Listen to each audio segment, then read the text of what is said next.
છોટાઉદેપુરમાંથી સમાચાર મળી આવ્યા છે। છોટાઉદેપુર જિલ્લાના બોડેલી મોડાસર માર્ગ પર આવેલો વર્ષો જૂનો બ્રિજ અત્યંત જર્જરિત હાલતમાં પહોંચી ગયો છે। બ્રિજની નબળી સ્થિતિને ધ્યાનમાં રાખીને તંત્ર દ્વારા ભારે વાહનોની અવરજવર પર પ્રતિબંધ મૂકવામાં આવ્યો છે, છતાં નાની ચાર ચક્રી ગાડીઓ અને બાઇક ચાલકો માટે અવરજવર ચાલુ રાખવામાં આવતા લોકો જીવનના જોખમે અહીંથી પસાર થઈ રહ્યા છે।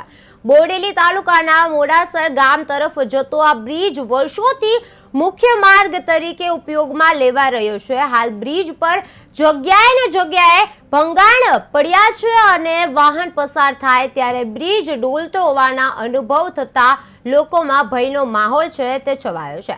ભારે વાહનો પર પ્રતિબંધ હોવા છતાં નાની ગાડીઓ માટે રસ્તો છે ખુલ્લો રાખવામાં આવતા સ્થાનિકો મજબૂરીમાં અવરજવર કરી રહ્યા છે।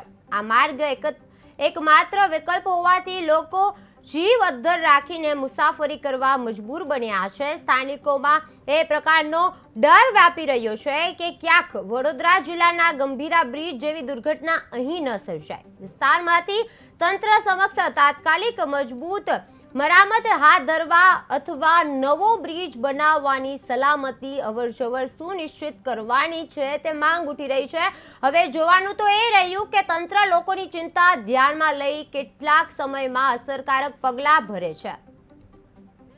અંકલેશ્વર વાળો હાઈવે છે, આ બ્રિજ એટલો ખરાબ છે કે આખો પુલ છે, બ્રિજ છે તે આખો જોટા મારે છે।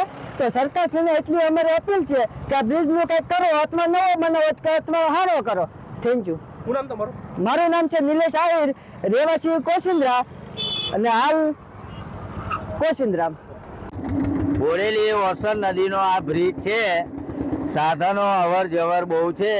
આ મેન હાઈવે કહેવાય। એની મેં આ કેવડિયા જવું હોય, સુરત જવું હોય, કોઈને બોમ્બે બી જવું હોય, એના મેન હાઈવે છે આ, અને પુલ ખલાસ થઈ ગયો છે। અવર જવર રસ્તો વધારે, સાધનોનો રસ્તો વધારે છે। ખાલી નાના સાધનો જાય છે, મોટા લશ્કરી આવું તેવું કોઈ જતું છે નહીં। બ્રિજને આખો જર્જરી થઈ ગયો છે, એને રિપેરિંગ કરાવો, નકર પછી એને નવો બનાવો। અમારી આ માંગ છે। તકલીફ પડે છે પબ્લિકને, બરાબર છે।